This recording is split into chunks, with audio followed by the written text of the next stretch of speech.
Live. Hi, everyone. This is Kate, and I have here Marisa Fong. Hi, Marisa. Hey, I'm from New excited. Zealand. Yes, all the way from New Zealand. What time is it there right It's now? Monday. It's Monday at just after 11 After 11. Well, in the I'm very morning. excited for you to be here. I met you in Portugal, and Yes. I remember we were having dinner with your husband was there. Simon was Yeah, there, yeah, right? yeah, yeah. So I really had a great conversation with you. And so I really appreciate you joining our podcast today. I'm really excited to. I've been listening to your other ones. They're really good. So I Uh, was excited to be invited. Thank you. yeah.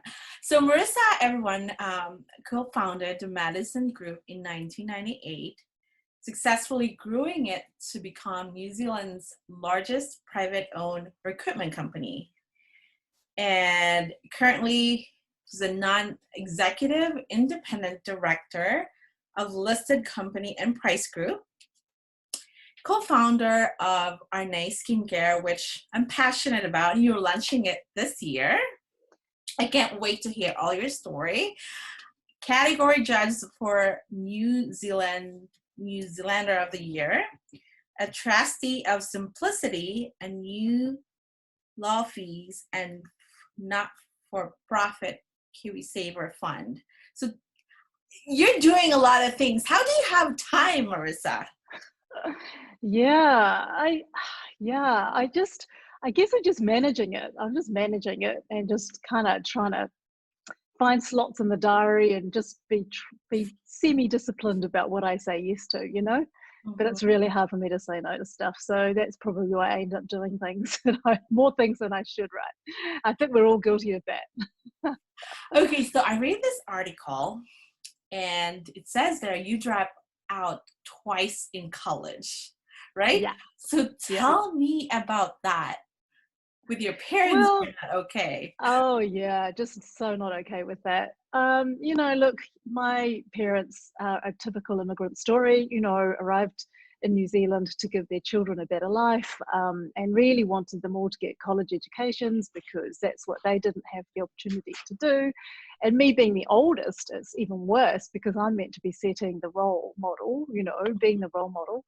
And I guess it just didn't take. I just couldn't sit in a classroom and be talked at in theory, and I just couldn't get my head around it. And it really kind of bothered me, like I thought, why can I not do this? So I tried a couple of times, but it really just wasn't me. And I was too social, way too social.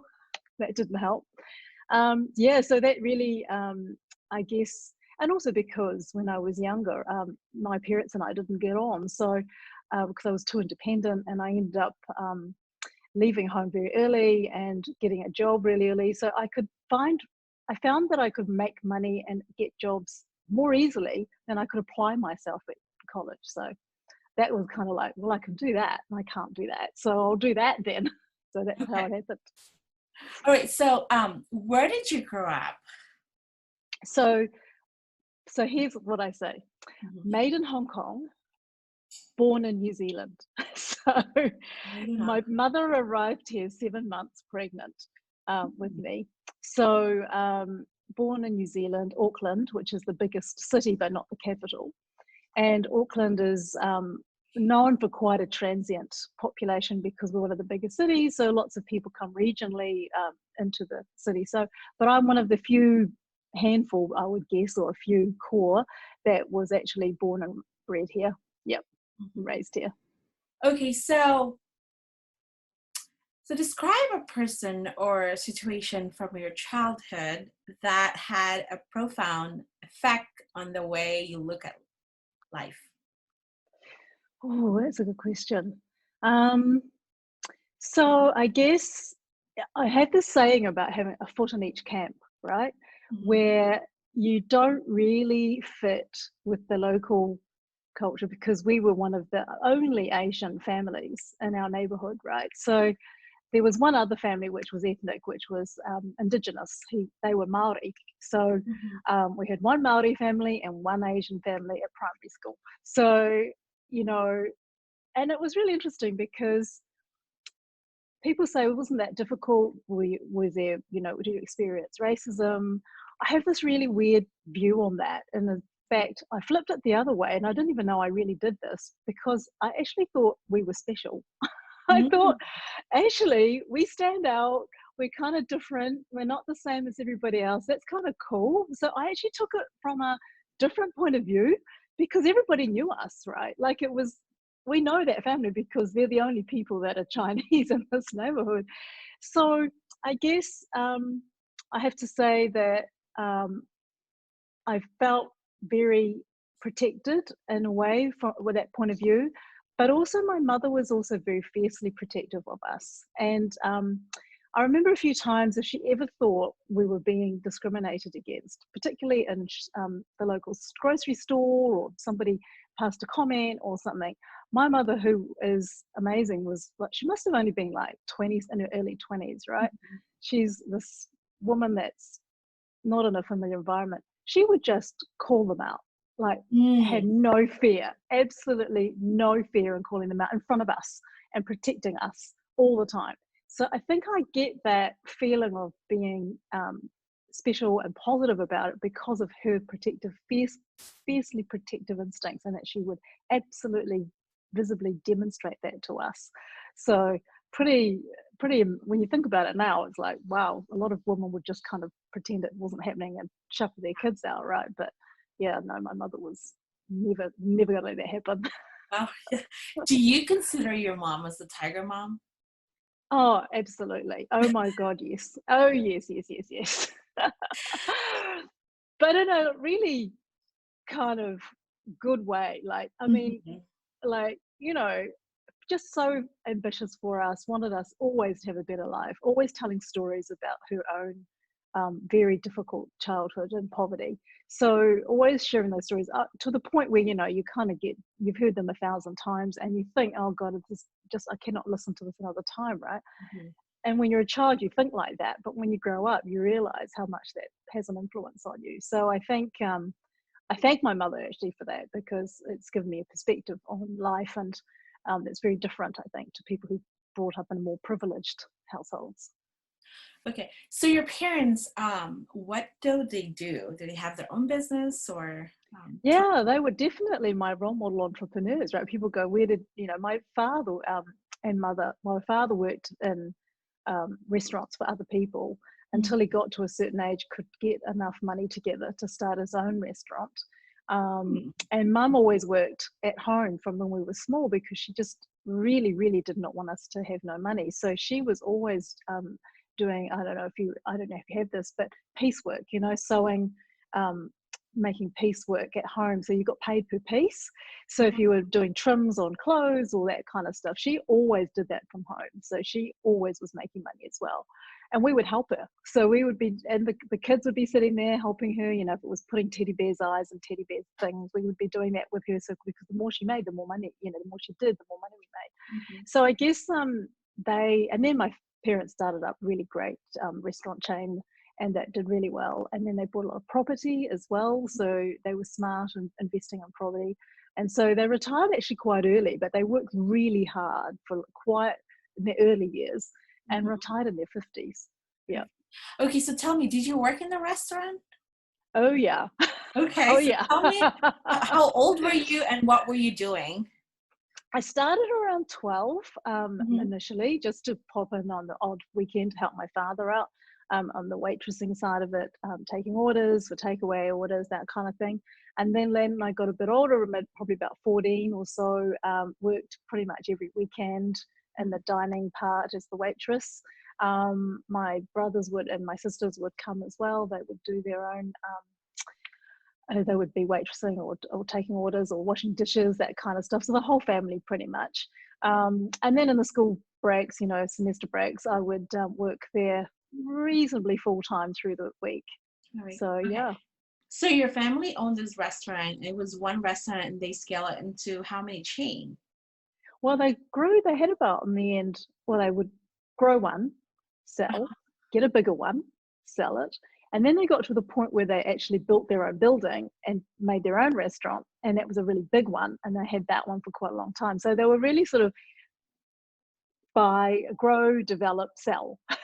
Develop, grow, sell. So they were exiting these little restaurants and making more money, like, and getting better and better at it. And yeah, and scaling them up to make them bigger each time. So they were doing really well.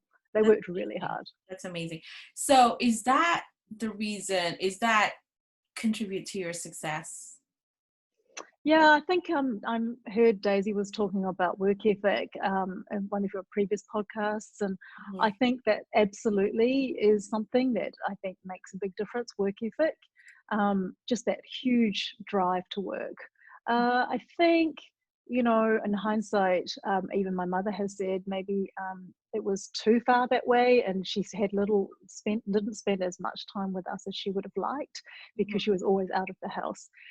So she has that regret, but we don't. I look at it and say, well, actually, it taught us to be incredibly independent and self-sufficient. We cooked for ourselves, we did our laundry, we didn't, you didn't have any kind of privileges, like, we all worked in the home and in the restaurant. And I think it's that work ethic, that drive to do better, and have that financial security is really big for me.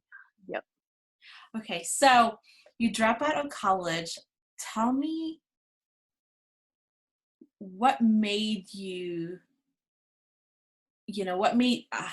what was that in your head to start your own company? Did you work for someone else beforehand? Yeah, I did work. Yeah, I worked for quite a few people. I didn't really know what my passion was going to be. I really didn't. I knew I loved dealing with people. I knew I was really good with people. So then I kind of fell into marketing and sales. I worked for a record company. I worked for a publishing company. I ended up working for a big corporate as well. And then I ended up I was kind of in between jobs, wondering what to do. And then I went to a recruitment company, and I was looking at this person on the other side thinking, I really like what you do. I wonder if I could do that job, And so I asked her about it, and she was really kind. I still remember she spent an hour with me telling me all about it, what I needed to do, how I could get into the industry. And so then I just started applying for those jobs, and finally got one with a very small company, and we helped grow that company to become quite big. And then he kind of, I don't know, he didn't manage it well, mismanaged the company. And so the company went into liquidation. I had to make all these staff redundant. And I was only 20, I think probably in my late 20s, making people older than me, because I managed them all, having to tell them the doors are shut and I'm having to make you redundant. Sorry. It was really an awful experience. And then going to work for a really big corporate, which was a company called Adecco, which I know is in the States as well. So it was a very big global. So I worked for them for a while. And then while I was up to national sales director, and I was in Australia, and I was talking to my equivalent over there. And I was kind of saying how globally the global leadership didn't really know what we were doing. We're having some troubles with company culture. Our CEO wasn't great at that. So, and he said, you know what? He said, you do know that the New Zealand total revenue is the rounding up of the decimal point for the global revenues. I was like, what? He said, you're the rounding up number of the decimal point. So, pretty much told us we were insignificant and really didn't matter, and why would they pay attention to us? And in that moment, I had this epiphany of, holy crap, why would they care? Yeah, I'm slogging my guts out for a company that doesn't even know I exist. Why would I keep doing that? And so I ended up going out with a woman that I just dearly love. So we co-founded Madison together. And she was 10 years older than me. She was, she'd been in business herself. I'd hired her in as a consultant, and we just got on really well. And we decided, let's just go and do this ourselves. This is just crazy that we're working so hard for people who just don't care, right? So that's what we did. Yeah. So you started with just two of you. How did you grow into 100 staff and became a public company in New Zealand? Like, I had to. Oh, I know. Yeah, well, it was weird because I guess this is the thing about having worked for corporates is Mhm. that I still thought like I was working for a corporate.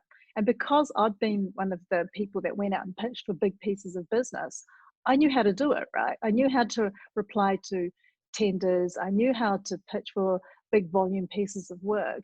And so we just did that. I just thought I'll just keep doing that. Like, I acted like we were a big company because that's how I'd always been working in a big company. Yeah. Didn't think we could not do it. And so we just started pitching for big pieces of, and we did a lot of work in the call center space. So there were a lot of big volume recruits to set up call centers, and we would win them because I was really good at this bit, Mhm. right? And so then we go, oh, we've won it now. Okay, oops, we better hire some people to actually recruit these staff. And so we go, okay, let's go and hire so and so and hire so and so, and then we just didn't think we could not do it, right? We just said yes and acted like a big company, pitched for these things, and then figured out how to do it afterwards. And because we were experienced, we knew how to do it, so we Yeah. could hire the people and just make it happen, and then we go to the next one and the next one, and before we knew it, we were at 30 people. We're like, wow, how did this happen? Okay, and we were opening new offices around the country, and yeah, just went crazy. Okay, so Marissa, how is it like having a partner? Did it serve you? How is that? Do you have some challenges with? Yeah, it's really interesting. A lot of people have asked me that question about how was it that we were so successful, and I think it was because I do think business is lonely. If you're on your own, it's hard, um, and you and I are part of entrepreneurs organizations, so I think that a lot of people gravitate towards that organization because maybe they want to find like-minded people that they can share their experiences with and share their challenges with. So I think being in a partnership is a bit like that if you have a good partner, right? Mhm. And I have had the good fortune of being in partnerships 3 times now. And so, and I think the reason why they've worked is that we have very much worked out what our values alignment is. Do Mhm. we believe in the same values? Do we believe in the same things? And do we behave and believe in fairness? And honestly, we've never had any issues. We just had so much fun.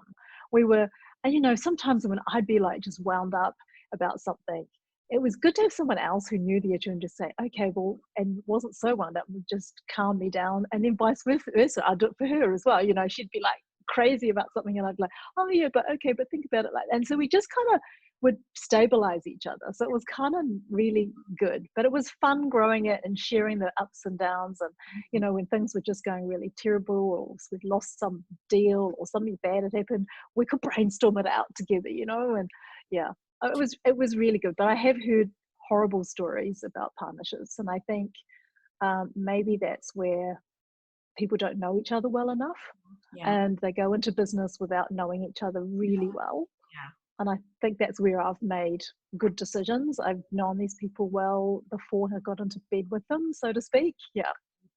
Okay, so you looking at partner, you really make sure you guys are aligned with your culture and values, because that's one of my fear, and that's the reason why I'm very hesitant to having a partner. Yeah, And you're actually one of the few that you just went through and exactly. excel with a partner. It's like, wow, you just made it like it sounds so easy.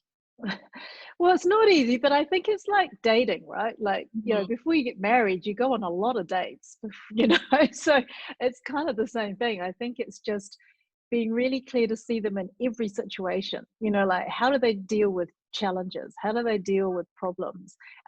How good humored are they? You got to be with someone that um, is either is fun to be with or you enjoy being with. And um, True. if you're not having fun with them, or if you don't share, if one's too intense and is just, you know, it sucks the joy out of life. Well, you got to know that before you get in. And I think hanging out with someone in non-work situations, just seeing what they're like outside of work, all that kind of stuff matters. Um, and I think that's where, because my business partner and I had worked together, I had really seen her in high stress situations. She'd seen me in high stress situations, and then we'd start mingle socially. So it's the same thing. Yes. It's just almost going through a long like interview, you know. Yeah.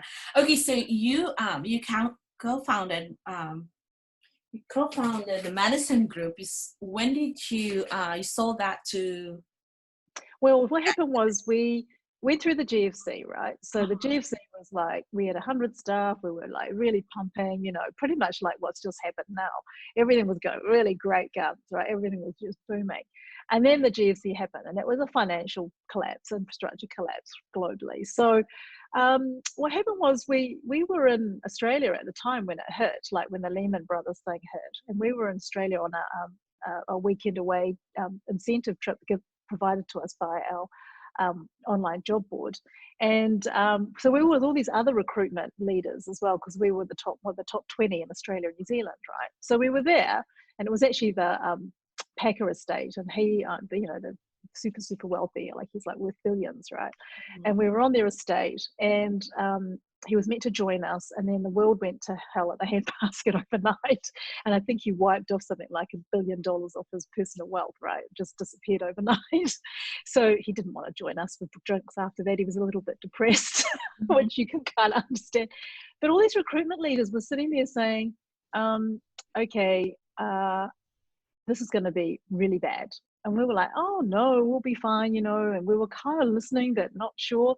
We get back to New Zealand. We're like, what do we do now? Anyway, after the GFC, the staff we kind of shrunk to about half our size, but we didn't lose any money as such. We, in fact, because we got leaner and much more efficient, the following year was one of our most profitable years. It was crazy. It was just crazy. So I think what it was showed us was that, you know, when you have year on year on year of growth, things get a bit slack. Things get a bit fat. You know, we're very free with our incentives, and we're paying people lots of money, and we're, you know, having great trips and all this kind of thing, and we're doing things we probably wouldn't really necessarily need to do.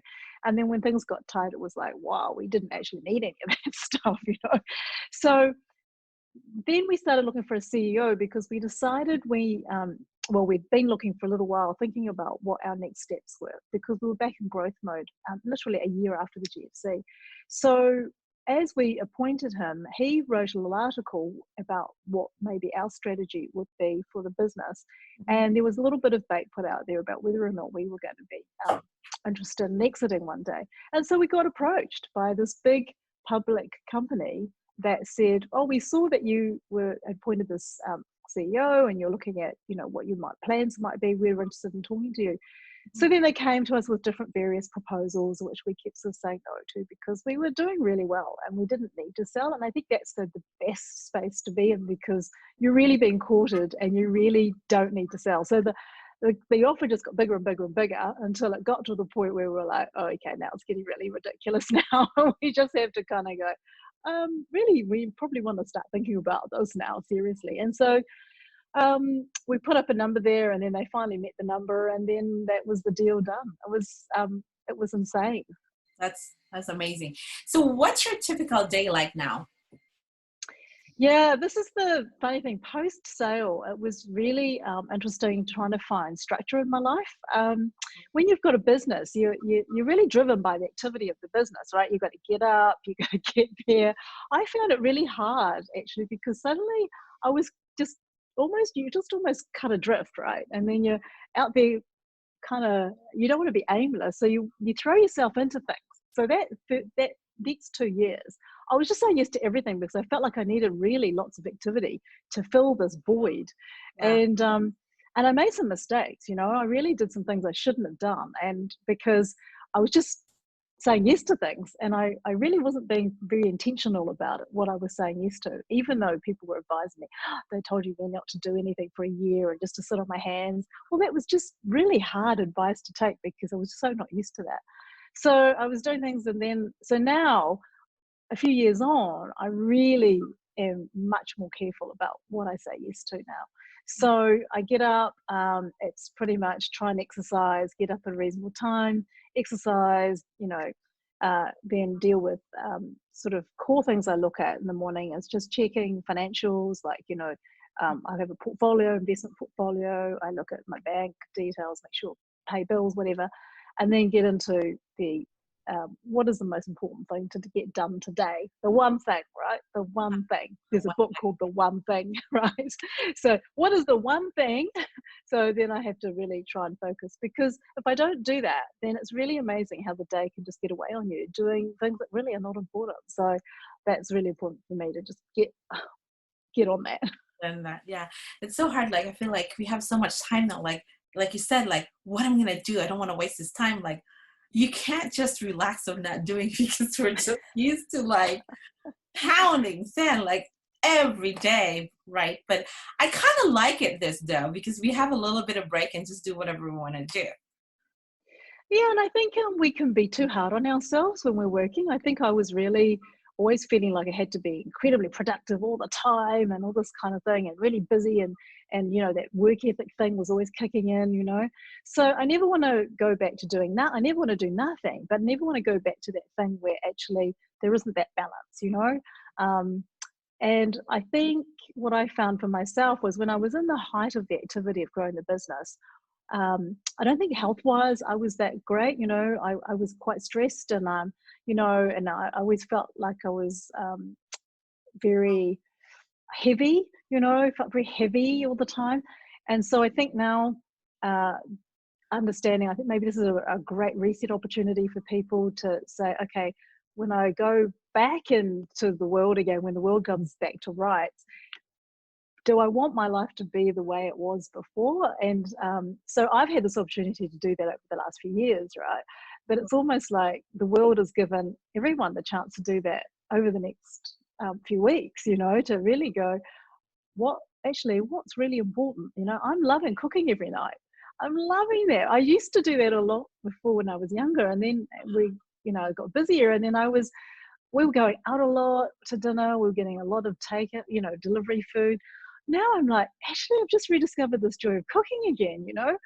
And so one of the things that I think when I come out of this is that I probably will start cooking more often, than I had been. That's So wonderful. little things like that. Yeah. Yeah. So, Marisa, what was one of your deepest motivation in life? It used to be financial security. I was really, really driven by always having enough money in the bank, and I still suffer from that a little bit every now and then. So I'm very careful to be not too worried about.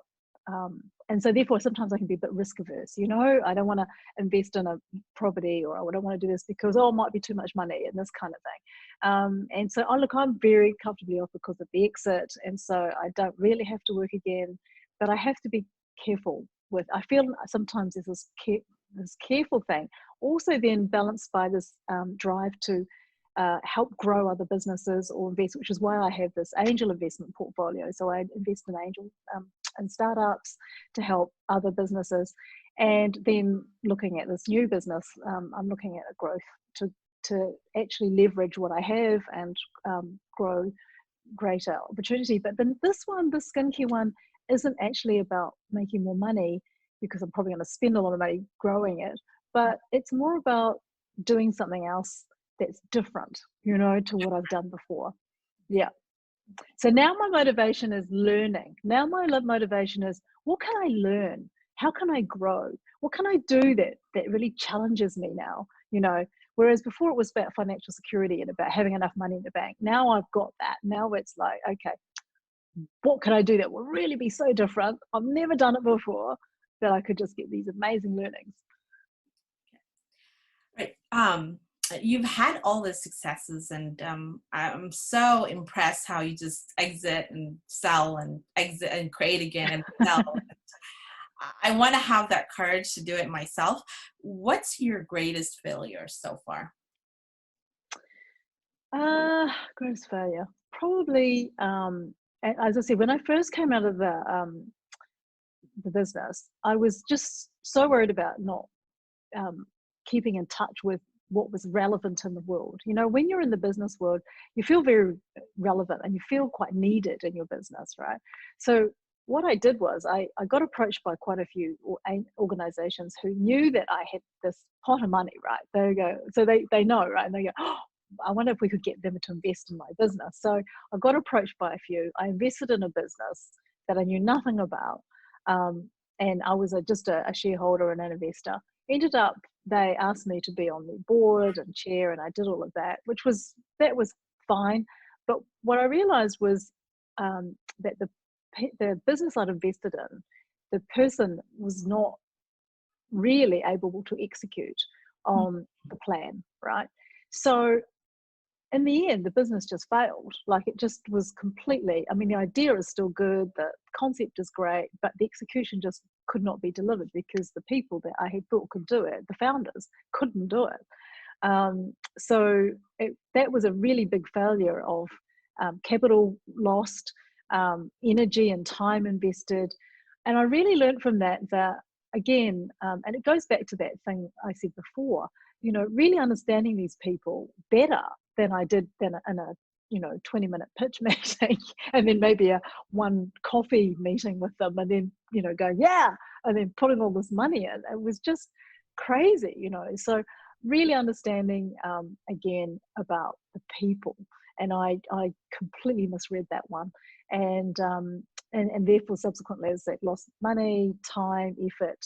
I introduced other people to the investment because at that stage really believed in it, and they lost money, so I felt really bad about that. It was just yeah, that was a really big lesson for me. In what space was that? What business? Well, they And were in the architectural paints and coatings. And so it was a new way of creating pigment into paint. So it was actually a dry color rather than a liquid tint, which doesn't deliver great coverage. I mean, these were beautiful natural materials as well. So they were very eco-friendly, good for households with sensitivities. So the concept was really great, right? The story was really great. But as I say, just the execution didn't work out. And what did I know about architectural coatings and paints? Nothing, So I don't even know I was there, really. So what made you decide to invest in that? The story was so good, and the founder was convincing. Like, they were a couple, right? And she was just so convincing and passionate and really bright, right? Really smart. So it had nothing to do with whether or not they were the idea or that. But in the end, there was just a lot of disconnect between the narrative we were being given and then actually what was actually happening. Yeah. Gotcha. Yeah. Yeah. And how long was that you were involved with that before it disappeared? Oh, about 2 years. Oh, 2 years. 2 years, yeah. Like, we really tried to make it work. Trust me, really tried to make it work. Appointed other people in there and a whole lot of other stuff. Just did not. We just could not make that work. Yeah. Okay, so what made you decide, like, okay, I'm done with it? What was that? Well, in the end, we just had nobody had any more confidence in putting any more money in. I certainly didn't. And so at that point, the company just ran out of money. So it was a pretty easy decision to just say, and then somebody came along and said, well, I'll give you, $1, 1 and 5, and so bought it for 20% basically. So we were all diluted, and then it's still struggling. Yep. I love how you're fully move on to that one. It sounds like you put a lot of time and money and effort into making it happen. Yeah. Yeah. So it was a big lesson. So what are you going to be looking after for your next investment now? I know you really, what did you learn from it? I know you mentioned that you really need to get to know the founder and. So I really now I'm a lot more. So people say when you're looking at angel investing, they say, oh, if you've got a B grade idea, but you've got an A grade execution team, that's the best, you're better to do that than have an A grade idea and a B grade execution team, right? B grade founders or whatever. I'm like, you know what? You got to have an A and an A. Yeah. There's no B or A. There's A and A. So you've got to have a really good idea, and you have got to have a really great execution team. Like, the founders have just got to be A grade, totally an A team. So I try and meet them. I look at their idea. I think, is it an iteration of something that already exists and it's accepted, rather than a groundbreaking new thing that no one's ever done before. So that's kind of the test, the litmus test. and do I believe that they can do it? So to be fair, out of all my other investments, they are all tracking really well. So I've had one good exit. Yeah, one good exit where I, almost quadrupled my money, my original seed investment, a bit more than that actually. And then a couple of others on their way to really good exits, probably another one that's a couple of that were startups that are now cash flow positive. So although I've had one really big failure, all the others are actually looking pretty good actually. So I feel a bit better about it than I did about the others. So. Yeah.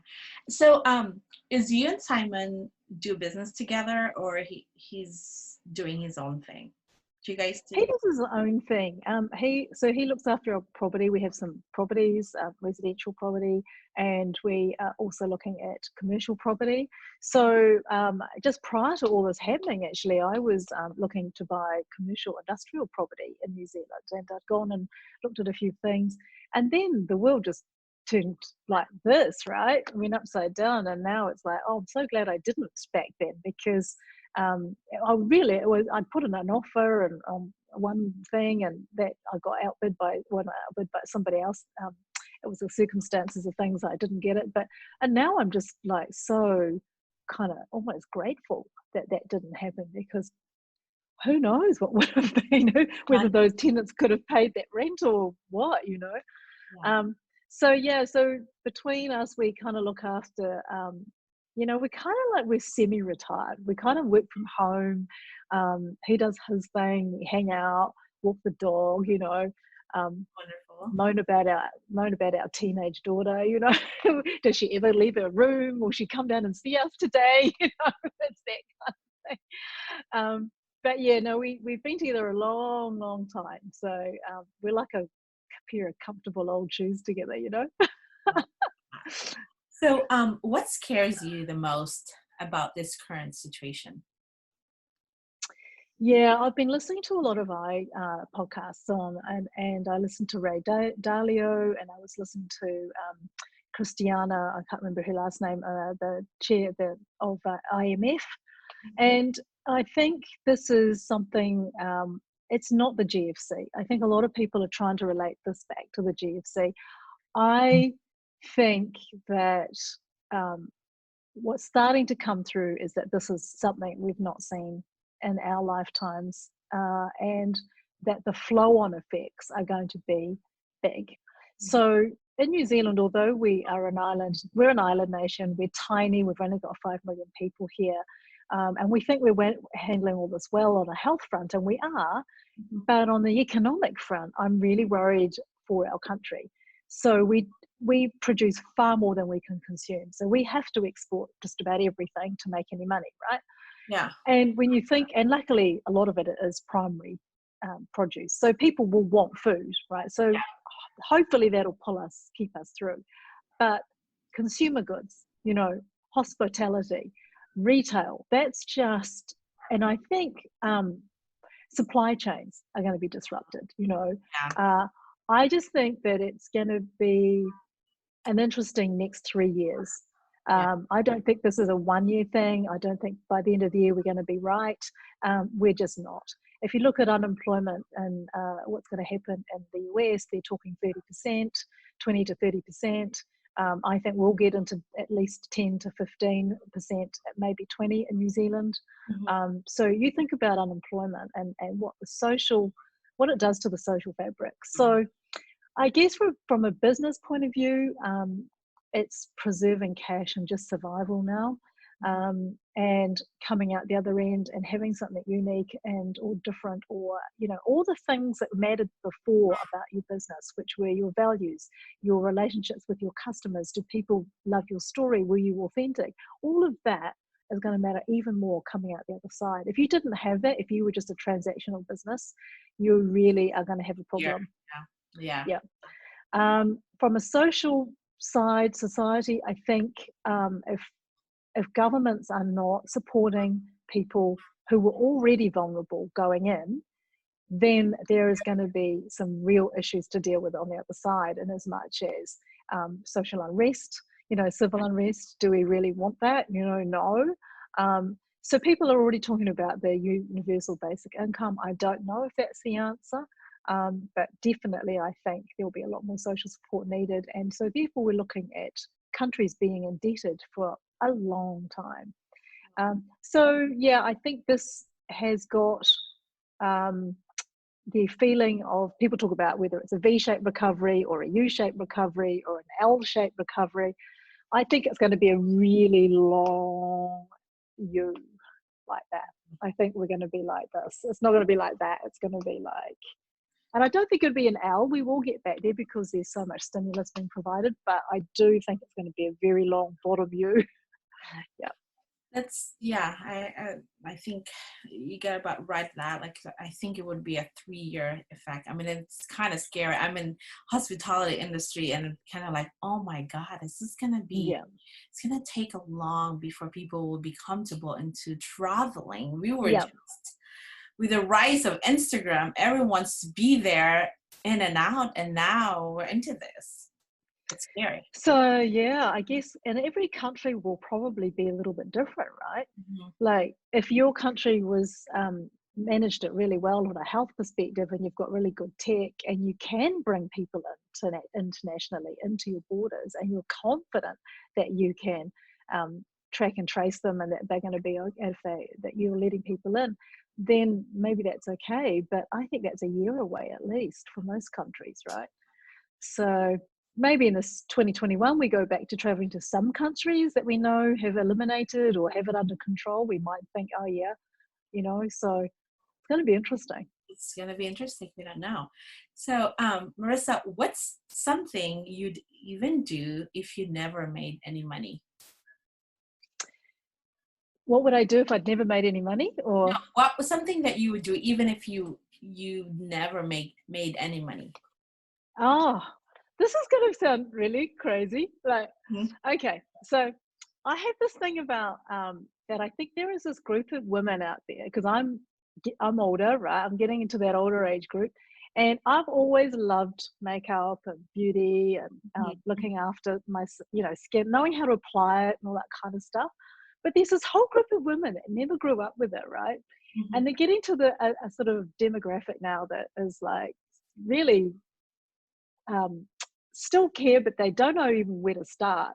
And they're probably in their 40s or 50s, they're not comfortable going to the local counter where there's that 20-year-old who's going to, so I really had this idea, and I kind of mentioned to a couple of friends of mine. They're like, yeah, you should do it, about doing makeup for older women, right? Like, how do you, as an old woman, not want to look like those painted up, 20-something-year-olds with all the, crikey, Morphe palettes and all that kind of thing, but you still want to look good, but naturally good. Like you still want, so I feel like there's this kind of space that I'd love if I could had the talent to do this kind of video tutorials and Because say, you know what I mean? I used that used to be my job actually. I was doing makeup for Estee Lauder company, and we would go to the retirement community, this rich community in Florida. And I remember when I first did a makeup, and I don't really know how to do it, because when it's mature skin, your brow is not the same as a younger skin. Different, So like so you really different. have to pull it and then you blend it, right? And I feel bad for the first person to do makeup because I don't know how to do it. It's funny that they say that. I was shaking. It's like, God, please help me how to really do this brow or eyeliner. But I feel bad, but I think she just went home. She just went home, but I was embarrassed. My first makeup, I was shaking. And that's hard because you're so young, then, and you're like, oh, and you think it's going to be easy, but man, I like, yeah, it's You need a different. And lot of talent. Yeah, because yeah, by the time the skin dropped, the brow doesn't match. So you really have to pull it and make it even. and you can't pull it too much, because when you pull it and then you let it go, and then it's like, Yes. oh no, I pulled it up too much, and now it's so, yeah, it's just, Yeah. so I think there's this whole group of women that really who never, I'm not talking about the women that grew up with makeup, because they're kind of more comfortable with it, and they're probably starting to learn new techniques to just keep up, or wearing less is more, or whatever it is, right? But there's this whole group of women I know that never wore makeup, never did, and just don't even know where to start. And now, because as we get older, your hair grows out, your skin changes, and you start to, and you lack a little more color in your face or contrast. And now they're going, oh, I do now want to wear a bit more whatever, but I don't even know where to start now, because I never wore it before and I didn't need to, but now I need to. And it's like, oh no. So that would be fun. That would be fun. I could just do it for fun, Yeah, that's really sounds like fun. Is that the reason why you wanted to do something in the skincare industry? Yeah. Well, like you, so one of my first after school jobs my mother got me was in the local pharmacy, Mhm. and it was just 1 hour a day after school, and I'd get $1 an hour. I made $5 a week. Okay, this is how long ago it was. But in the school holidays, they would have me come in full time, and I would help clean, wipe down the shelves, and then I could serve customers. And I loved makeup, loved makeup. And I remember these lovely older women coming in, and because they didn't really know how old I was, I think I was maybe 13 or something, and they would be asking me about makeup, and I'd be like, yeah, yeah. So I'd be matching them with foundation and doing all this stuff. 13. I don't know what I did. I don't know if they walked out was good or not good. I don't know. But I loved it. And I guess that's always been a love of mine since then, because I just love that transformative power of it. Um, and I do believe that when people look good, they can feel good. It's almost that external expression of your internal self. I feel really great. I don't know if I look like how I feel. And if you can get them, and that's why I love it. That's why I love it. Oh, that's amazing. Okay, Marissa, what have been the most influential experiences in your life? Yeah. So I guess there are a few. One is my sister died. I had one of my sisters was killed in a car accident, which had a very profound effect on our family, and we're a very close family. Um, and so I guess in that sense, pretty much about not wasting time, just being really appreciative of um, my family and each other. That was really important for me. When I was oh no, probably in my early 20s. I don't know if you have it in the US. I think you do. In fact, it came from the US. Landmark. They have those forum things. Yes, yes, yes. Yeah, My Landmark. actually Yeah. want me to join. Ask me. Yeah, so anyway, when I was in my early 20s, I had this free weekend workshop, right? And I got kind of, somebody said, you should do it. Oh, I think it was free actually. You paid for this weekend, and I went, and I was at that stage not connected to my family. I was cast out. We were not talking, and I had a lot of anger towards my parents. And really, the one of the transformative things about that weekend was how much. And Tony Robbins talks about it, although I'm not a fan as such, but he talks about how you can't blame anybody for your life. There's no one that takes responsibility except for yourself, right? And it was that messaging that came out of that weekend, because I was wanting to blame my parents for all these things about why I was not doing this or that, and how mean they were, made me work so hard through my teens, and how I didn't have a fun life, growing up, and all this kind of carry on, because you're a selfish and whatever you are, a teenager. And so really that transformative thing going, what, just what? I'm responsible for me? What? Yeah, okay, but oh, so then it was just having to let go of all that and just realize that actually my parents just were doing a really great job with the best resources they had available to them, and thinking about their childhoods. Pretty much they were amazing parents considering what they'd gone through. So just that was really transformative, about taking responsibility for my own decisions, and being accountable for my own actions. So that was really important. And probably those two things, really. Yeah. Well, that's amazing. You know you figured out at early age, like at 20. That's a blessing. It really was. And I don't, I come back to that all the time, because I don't think some people take a long time to get there. I hadn't realized actually. how that was something that I just understood and was just a part of me from then on. But a lot of people um, still carry this kind of Baggage. baggage of, yeah, right, of who they could look externally to why their life hasn't turned out the way that they'd Yeah. hoped, you know. And yeah, but I think entrepreneurs, we typically do a little more self-examination, maybe because we've had failures and, you Uh-huh. know, we want to grow. Typically, I think entrepreneurs are very growth oriented. Women, I think, as well. But I do know women who have been disappointed in life. You know, that I call them the disappointed women, you know, or disappointed people. There's this group of people that have been disappointed and have been let down by life, you know, and you can see them, and it's like, no, life didn't let you down. You That was the life you created, you know, or chose, or whatever. And I mean, like, bad things happen to people. It's not like I'm not saying external things don't happen. It's just understanding how to respond to those things, right? Yeah, yeah, yeah. No, totally. So, what do you see as your place or purpose in life? Yeah, we went through this exercise in EO when I went to our Asia Bridge Forum, and they talked about having like a little two action words, like two words, like an action word or verb, and then a thing. And I was like, what is it? What is it? So in my LinkedIn profile, I call it creating success, you know, because, and I'm not sure that's exactly right. I'm not sure that they're exactly the right words, but what I mean by that is that whoever I help or whatever I do, I want to achieve its outcome. Like, what is the outcome we're trying to achieve? What is it we're trying to do? Or what is a good solution, you know, and helping people get there, or understanding what that is for myself, or my family, or whatever, is really um, and so I do a lot of connecting of different people together, because I feel like if I know lots of people. If I know someone that could help this person, why not connect them? And so it's really about trying to bring all the things together that give people the most opportunity for success, or the outcomes that they're looking for. That's kind of my purpose. I love doing that and love seeing that happen. Mhm. Yep. Wow, that's amazing.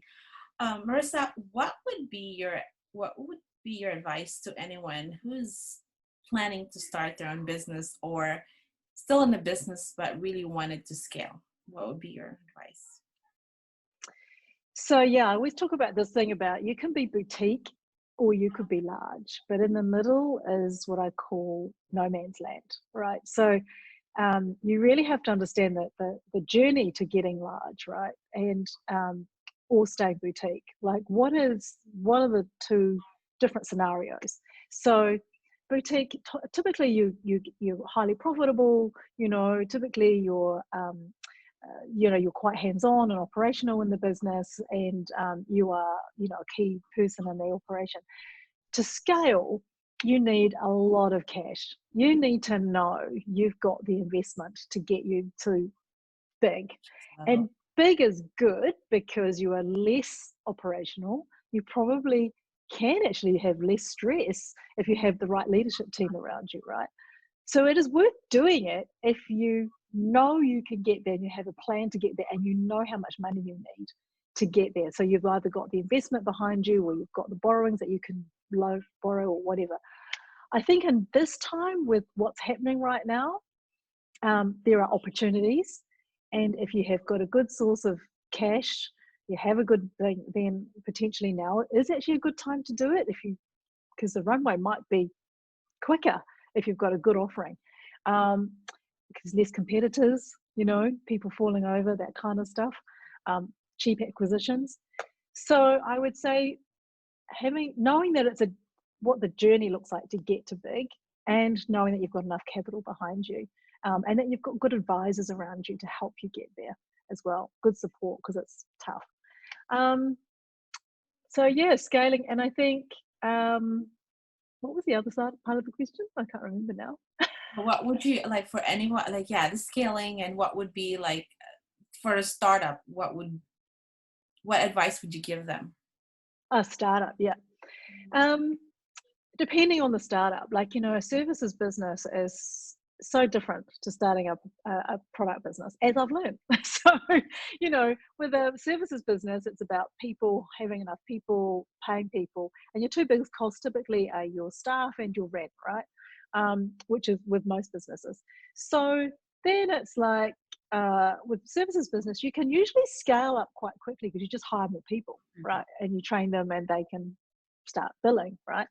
Whereas with a marketing-led consumer product business, it's marketing cost, right? So you're really having to invest in lots of marketing and knowing how to brand build. And that's a really different exercise. So I think for startups, it's really what type of startup you are, but really, again, having enough capital requirements, knowing what is the trigger point that tells you that this business is a go or no go, right?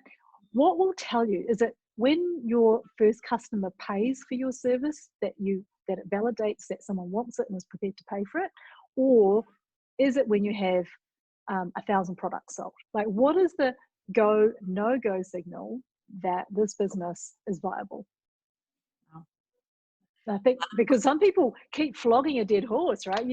I know people who, they keep putting more and more money into something, and you just know it's not going to work. Yeah. And it's like, I tell people, like, give it 2 years. If you're not seeing any growth, move on and do something else. Yeah. A lot of people are into it, even though we all know it's not working, but they just don't want to give up. Yeah. And that phrase called sunk cost, where you've sunk so much into it that you just keep thinking, if I just put a bit more in or a bit more in, it'll be right, it'll be successful. And no, it's a sunk cost, walk away before you put good money after bad. A lot of great wisdom there. How do you want to be remembered? Oh, yeah. I think I would like to be remembered as that I brought joy or happiness, and I was a positive person. I don't think I'm going to do anything. How there's lots of people doing lots of meaningful things, right? I guess I would like that I have somehow helped people on their journey of entrepreneurship, and that I was generous with my time and resources, and that I was present for people and engaged with people, and particularly with my family, like particularly with my daughter, and that she feels that she's well supported and that she is well loved, and I guess that's it. Wow. Well, Marisa, thank you so much for your time. I enjoyed talking to you. This is, this gives me more time to get to know you. I know the last time we were chatting, that was short, like it was in a dinner in Portugal. I enjoyed that time. And so I appreciate you spending this time and getting in the show. I had so much fun talking to somebody outside my isolation bubble. So it was great for me too. Yeah. So Marisa, where can they find you? Your website, your handle? So we have a website, but we haven't launched it yet. So which is rnaskincare.com. We also have a Facebook page, but probably the easiest thing is just to find me under Marisa, my dog, Marisa Fong, on Facebook, and Instagram is Marisa_B_Fong. Yes. So yeah. All right. Thank you so much, and stay safe. Bye. You too. Bye. Have a good day. Bye.